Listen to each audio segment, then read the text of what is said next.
Sausage and spaghetti dinner and a hurricane. I'm digging in, babe. I'll make my plate after you make yours, babe. Hot child in the city, oh yeah. Grandma made burgers and then we dug up some baked potatoes and then we put tater and squish it all around with bacon and cheese. And then we put it back in here. Oh, that sounds good, doesn't it? Did you hear? Yeah.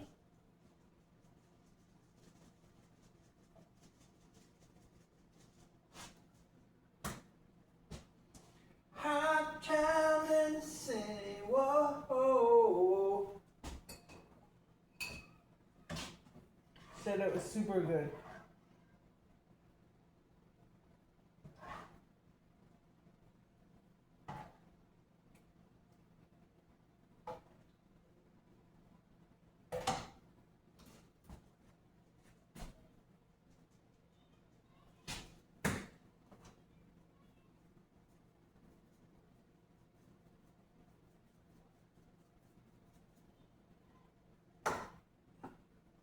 Alright, we got a lot of cheese, we got a lot of biscuits. Got a lot of sauce. Got a whole lot of. Hurricane, babe?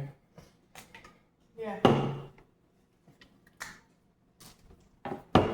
Alright. Oh my god, babe, you got a king size plate. Alright, babe. Fucking chowing down. I'm fucking chowing down. Hold on, babe.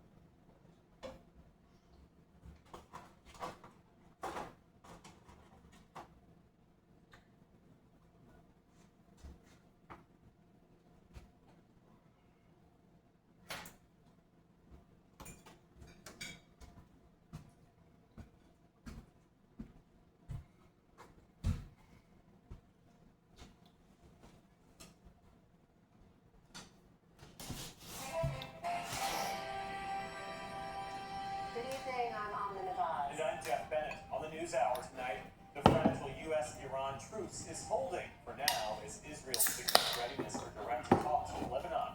A day after strikes there threatened to derail the ceasefire. A new high-powered artificial intelligence model raised major concerns about the potential dangers of this technology getting into the wrong hands. And Ukraine's military faces a growing problem of desertion from extreme battlefield fatigue after years of fighting off Russia's invasion. I thought people would be valued. I thought there would be some kind of support there. Well, I got there and I realized that the commanders were sending people to their deaths.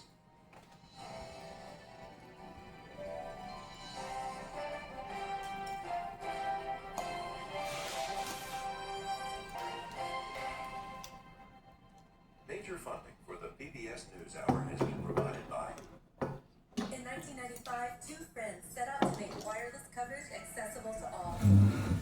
With no long-term contracts, nationwide coverage, and 100% US-based customer support. Consumer Cellular. Freedom calls. Friends of the NewsHour, including Robert S. Kaplan and Wendy J. Selden through the Raymond James Charitable Endowment Fund. Certified financial planning professionals are proud to support PBS NewsHour. CFP professionals are committed to acting in their clients' best interests. More information at letsmakeaplan.org.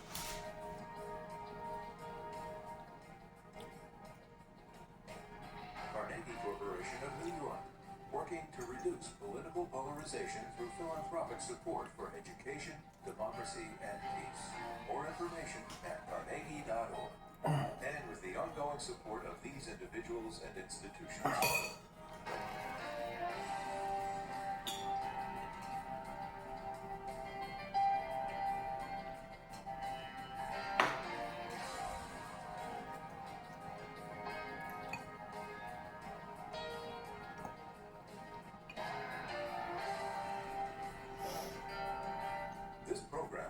possible by the contributions to your PBS station from viewers like you. Thank you. Welcome to the News Hour. Israel has agreed to negotiations with Lebanon as it continued strikes on Beirut today. The bombing across Lebanon is jeopardizing the fragile ceasefire between the U.S. and Iran. It comes as American and Iranian diplomats are set to meet in Pakistan this weekend.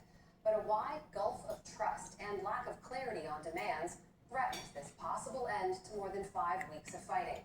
Special correspondent Simona Foltine starts our coverage from Lebanon, still reeling from the deadliest day of Israeli attacks since the start of the wider war with Iran. Rescue teams in Beirut have been working around the clock since Israel unleashed an unprecedented wave of attacks yesterday. 18 people have been pulled dead from the rubble of this building alone. There's little hope for the 4 still buried underneath. But the civil defense isn't giving up until everyone is accounted for. We are currently carrying out this search and rescue operation the fastest we can. We came here so we can implement this mission and so that we can recover the 4 missing victims. Volunteer Ali Khalid Haybi came to the capital as part of reinforcements sent from other parts of the country. There is a drone in the sky right now. The strikes are still ongoing. Are you worried about your safety? It's not just a worry, it's a risk above our head. This constant annoying sound that's making us nervous. So yes, we are a bit distracted, but we will stay here to complete the mission. In just 10 minutes, Israeli warplanes carried out more than 100 strikes, killing more than 300 and injuring more than 1,000 in one of the bloodiest days in Lebanon's recent history.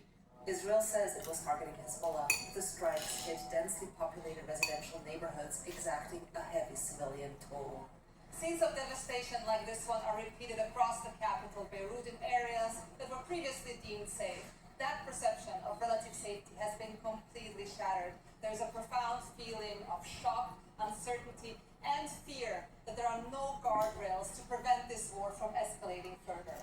President Trump has pushed Israel to scale back attacks on Lebanon, and today, Prime Minister Benjamin Netanyahu agreed to direct negotiations. I instructed the cabinet to open direct negotiations with Lebanon in order to achieve 2 goals. 1, disarmament of Hezbollah. 2, a historic sustainable peace agreement between Israel and Lebanon. The direct talks slated to be in Washington would be the first such negotiation between the 2 countries in decades. As those negotiations play out, President Trump vowed U.S. troops, aircraft, and the fleet of warships in the region aren't going anywhere until the, quote, real agreement is reached and fully complied with. He added the U.S. military is looking forward, actually, to its next conquest.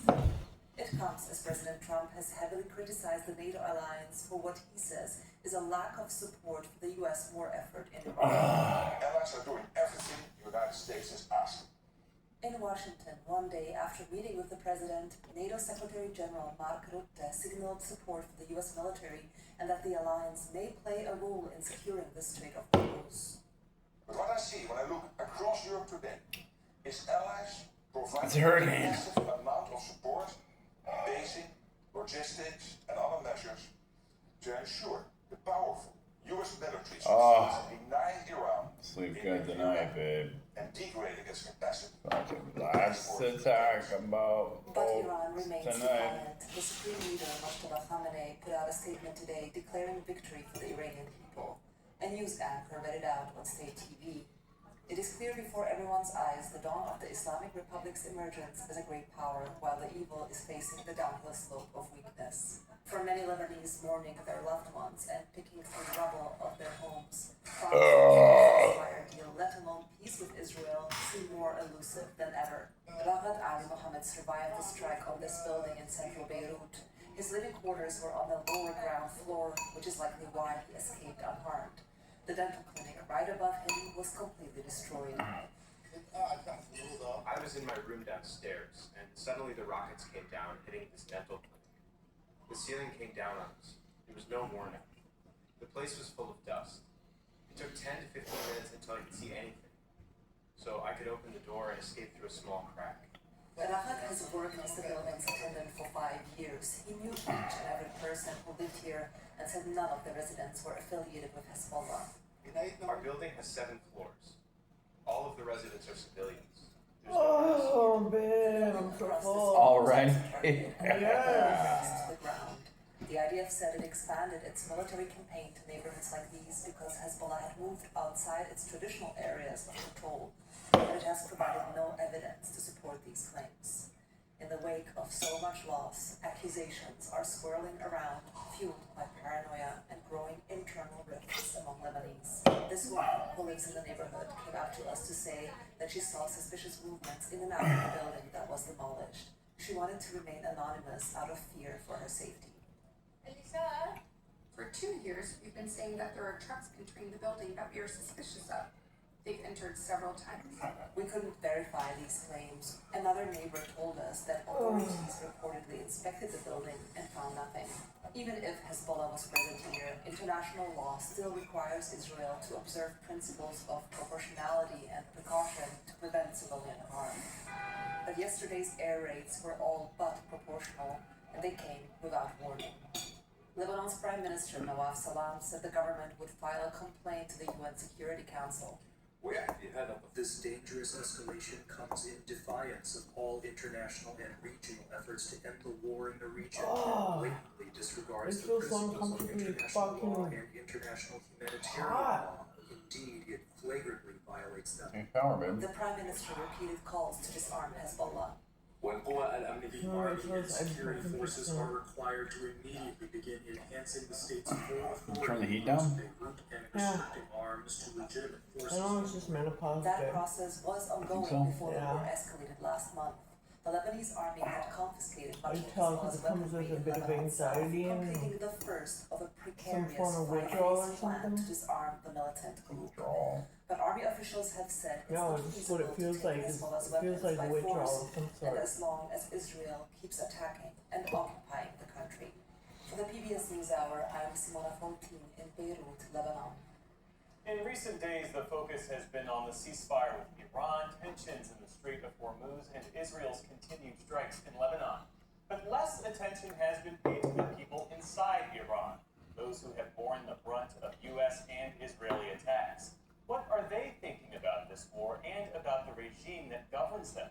For that, we turn now to Holly Doddridge. She's a senior fellow at the Washington Institute for Near East Policy. She spent her teenage years in Tehran and now curates The Iranist. That's a weekly Substack newsletter. Thanks for being here. So what are you hearing? What has daily life been like for people in Iran, people that you've been speaking to? Well, I should note that there's been an internet shutdown for now 41 days. It was state imposed, and so what's petering out of the country is mostly anecdotal. And what I'm hearing at this juncture is that a lot of Iranians are confused about what's happening. There was this unprecedented massacre in January, and then the president said that help was on the way. And then now the ceasefire happens with the regime that they wanted ousted, and they're having to live with that. But then there's also a sense of relief from Iranians that were anti-war to begin with, or maybe anti-war over time because they saw all these civilian casualties. There have been at least 1,700 according to human rights activists in Iran. You mentioned this rhetoric. That social media post this week where he said, quote, "A whole civilization will die tonight, never to be brought back again. I don't want that to happen, but it probably will." How is that interpreted by people in Iran? So it really shook Iranians. I had Iranian Americans actually reaching out to me and saying, is the president going to drop a nuclear weapon on our families in Iran? And then we had the White House actually issue a statement saying that that wasn't going to be a reality. But going back to my original point, I mean, you're saying you want to help the Iranian people and oust the regime, and then you're threatening them with getting rid of them as an entire civilization, and it didn't resonate well at all. There were reportedly Iranians from the capital, Tehran, stocking up on food, water, electricity. Some people were saying that their families were saying goodbye. They weren't necessarily sure that they'd have electricity and be able to contact the outside world, or if they would even survive what was going to come, because they were staying up all till 3:30 a.m. Tehran time to see what was going to happen. So I think it really irked a lot and scared a lot of Iranians across the board. You mentioned before the war there were Iranians who opposed the regime and welcomed outside pressure. Has the way this war has progressed so far, has that changed their point of view? I I would say arguably yes. Again, we're dealing with a state-imposed internet shutdown. We're not getting the full picture, but from what we're seeing is that just based off what the president's rhetoric was before the war, during the war, and now with the ceasefire, it's not adding up for Iranians. And really, the big worry now is that yes, the war may end, but now the Islamic Republic is going to take revenge on the Iranian people. We've seen at least 1,500 people arrested. We've seen at least 10 executions. Some of those were protesters during the January anti-regime uprising. And so there's a real worry about what's going to be waiting for them, because now the Islamic Republic is a corrupt regime, arguably more hardline, more repressive, and now more emboldened because they've been able to survive this and have control of the Strait of Hormuz. When the president suggests that there are Iranians who want the U.S. strikes to continue, are you hearing that at all, or is that a misreading of what people actually want? Well, I heard that commentary. I think that initially, at least, there were some Iranians that were feeling this way, but the goalposts of the war have changed. This isn't about the ouster of the Islamic Republic. It seems like this is about, at this juncture, degrading its military capabilities and leaving the people in a worse situation than they were originally.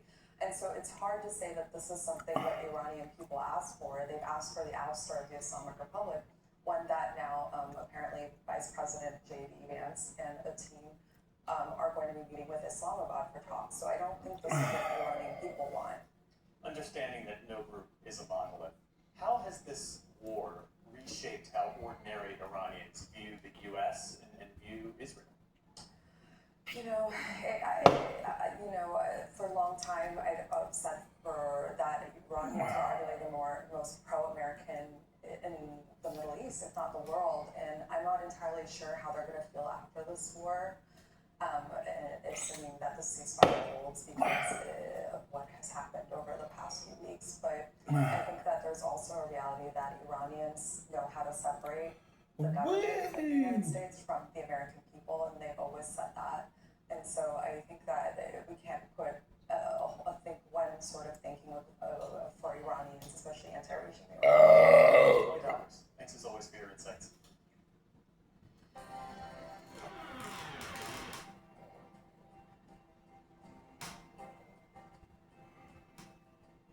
In the day's other headlines, NASA scientists say they're feeling optimistic as final preparations are underway for the return of the Artemis II astronauts tomorrow. Re-entry into Earth's atmosphere is one of the most dangerous parts of the mission. Their Orion capsule is set to hit speeds of nearly 24,000 miles per hour. At a press conference today, officials said they had, quote, high confidence that all will go smoothly. Tomorrow the crew's going to put their lives behind that confidence. Until then, the flight control team, the engineering team, the recovery forces of the Pacific, to every engineer, every technician that's touched this machine, tomorrow belongs to you. The crew has done their part. Now we have to do ours. NASA also released new photos today showing the astronauts at work during their journey around the moon. They're expected to splash down on Friday evening off the coast of San Diego.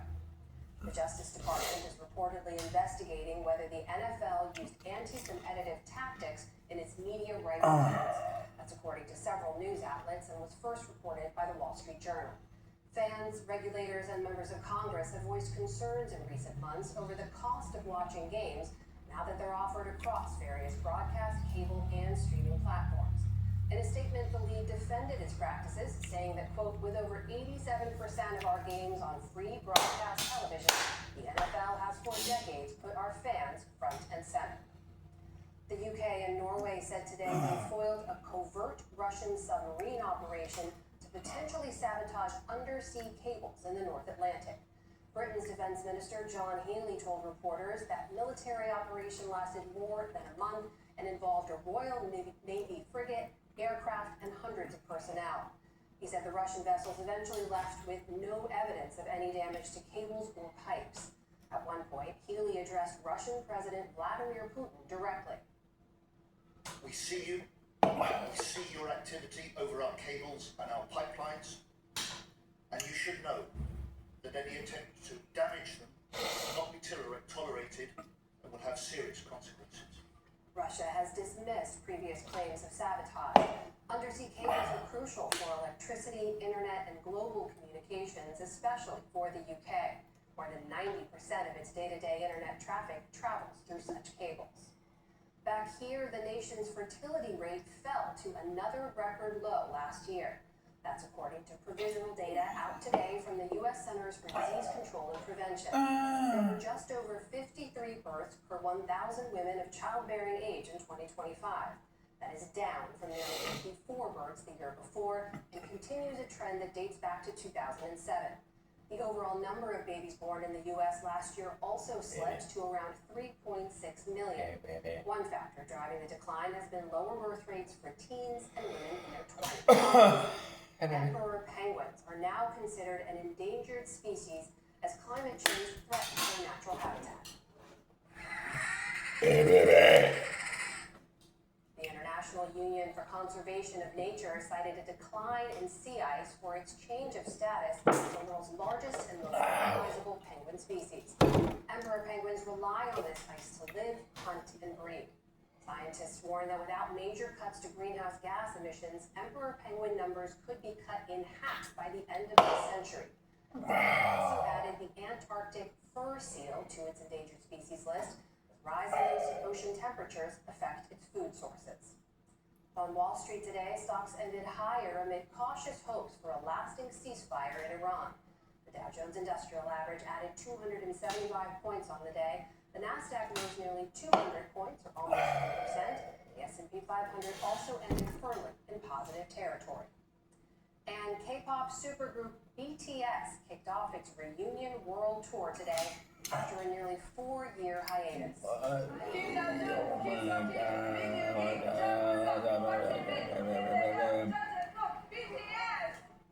Tens of thousands of fans from all over the world braved the rain at today's kickoff performance near Seoul. The downpours didn't dampen the mood for its army of fans, as they're known, and the band a set list of more than 20 songs.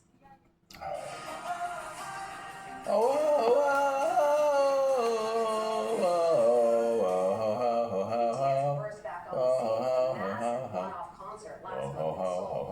All 7 members have completed South Korea's mandatory military service. They head next to Tokyo before bringing their tour here to North America. Still to come on the News Hour, the president's aggressive rhetoric about the war in Iran faces increasing congressional scrutiny. We take a look at how people in Israel have been marking Passover in the shadow of war.